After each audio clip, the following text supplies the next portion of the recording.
Nah, jadi teman-teman kalau terlatih dengan hukum acara sidang perkara gitu, otaknya nggak jalan teman-teman. Dibatasi oleh pada hukum acara. Di situ otak nggak ada. Cuma bagaimana menyesuaikan antara satu pasal dengan yang lain, menganalisa suatu perbuatan sesuai dengan unsur pasal. Nah, daya kritisnya kita itu ada di sini. Ini jangan dihilangkan.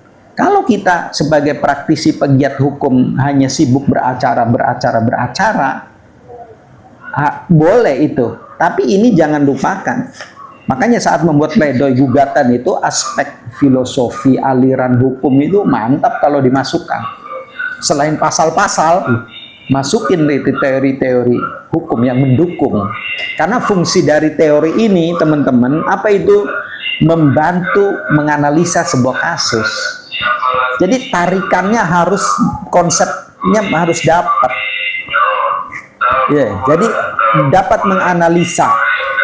Teori ini penting kita bahas, dia bisa menganalisa perspektif teorinya dari mana, kemana ini, masuk akal atau tidak. Kemudian teori hukum ini adalah yang mendasari, menginspirasi dari undang-undang itu lahir. Undang-undang itu di hadapan kayak perusahaan itu, kayak pabrik itu, panci itu adalah produknya kan, undang itu produk. Nah, teori itu pabriknya. Makanya asas-asas kaidah hukum, prinsip hukum itu ranahnya itu ada di teori dia. Dia universal, tak lekang oleh waktu. Teori, asas-asas kaidah hukum nggak bisa diajukan judicial review, baik di MK maupun di MA.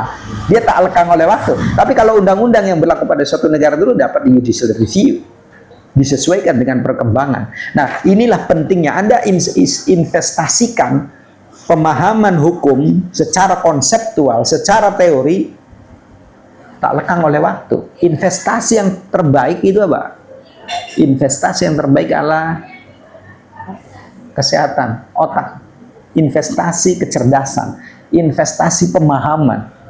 Nah, di sini nih ruang daya kritis kita ini ada di sini, teman-teman, yang seringkali kita tidak tuntas, kita tidak selesaikan ini.